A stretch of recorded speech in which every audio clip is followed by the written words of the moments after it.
I found a receipt, not a short one, 43 pages long, single-spaced. I read it by the fire the night I found it.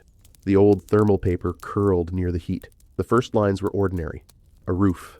Heat. A screen that fit in the palm of the hand. Things they had always paid for. Then the ink changed. Line 14. Silence package. Premium tier. Monthly subscription. Line 23. Outdoor access fee. Municipal nature zone. Line 31. Grief processing. Standard plan. 30 days. Renewal required. By page 12, I had stopped being surprised. That was, I think, part of its design. There was a stage when the system realized there was no limit to what could be sold. They called it the era of extraction. Not at first. At the time, it was called access, convenience, personalization, smart infrastructure. The words were clean. The machines were not. They moved the shelves inside the human life. The catalog expanded. It no longer stopped at objects. It reached water, silence, sleep, grief, attention, memory, the proof that you existed. The basic human needs that had once been freely available were enclosed, packaged, and sold back to the people they had been taken from.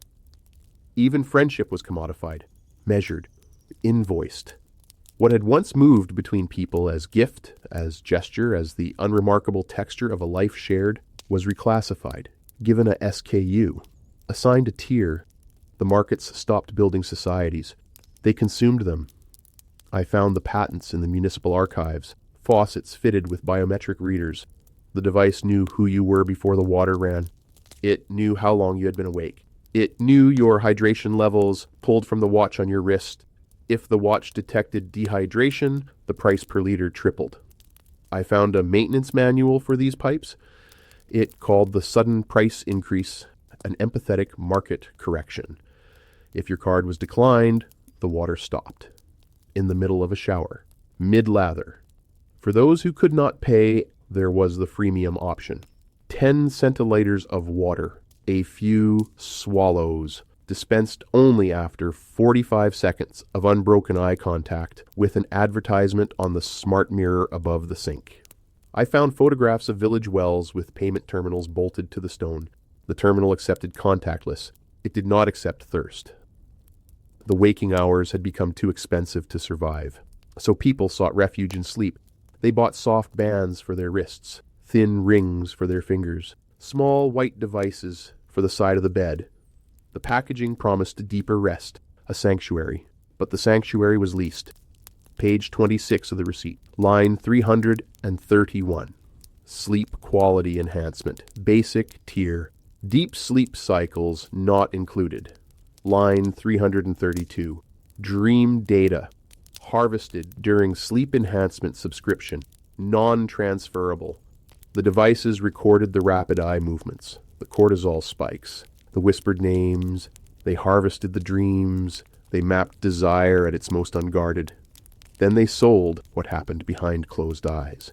Sleep had been entered, so they tried to walk away. They looked for silence in the woods, but the perimeter was already closed.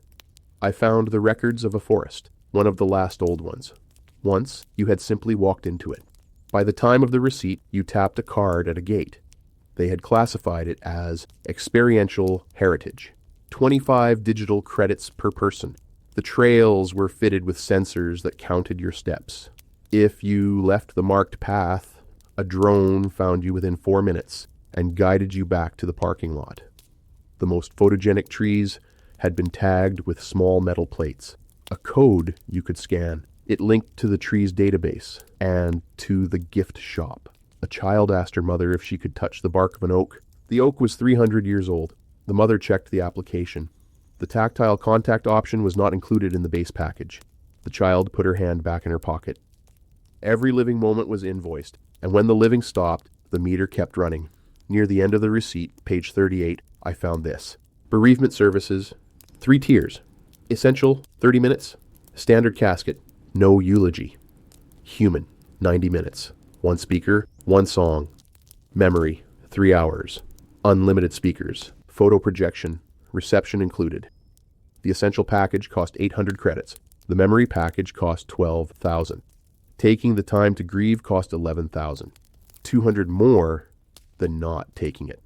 Somewhere in the exhausted class, someone had chosen the essential package. They did not love less. Their accounts were empty. 30 minutes. No eulogy. The clock ran. They wiped their eyes. They went back to work. For those who could afford to keep the dead close a little longer, there was another option. Marketed differently. Softer. More intimate. They called it grief as a service. Pinned to the final page of the receipt, I found a handwritten note. A moderator's log, perhaps. 3 lines. She kept paying the monitor's subscription years after her baby's funeral. One night, her card failed. From the empty crib, his voice begged for 1 more month. I sat for a long time without reading anything. Some things, when you put a price on them, stop being what they were. At the very end of the roll, in ink so faint I almost missed it, there was an appendix. 0 yield anomalies. The system was designed to track everything. It also recorded the moments it could not monetize. Line 8012. Unstructured conversation. Duration, 4 hours. No charge detected. Line 8015. Proximity, without transaction. Subject seated beside river. No yield. Line 8018. Material transferred. Sugar, household quantity, between adjacent units. Yield, 0. Line 8020. Tactile contact during severe weather event. Hand-holding incident. Unrecognized asset class. The machine had touched the edge of something it had no shelf for, so it filed the moment as a failure. A leak in the grid. They thought they were logging errors. They were accidentally preserving the last evidence of a human life. A conversation that went nowhere and lasted 4 hours. An afternoon beside a river. A hand held during a storm. The bark of an oak under a child's palm. No tear could improve them. No renewal was required. May you be an anomaly in the ledger. May you find, somewhere in your days, a gesture that cannot be invoiced. We are only just beginning to decode the age of excess. If you ever feel the cold winds of this era pulling at you, you know where to find me. The fire is still burning.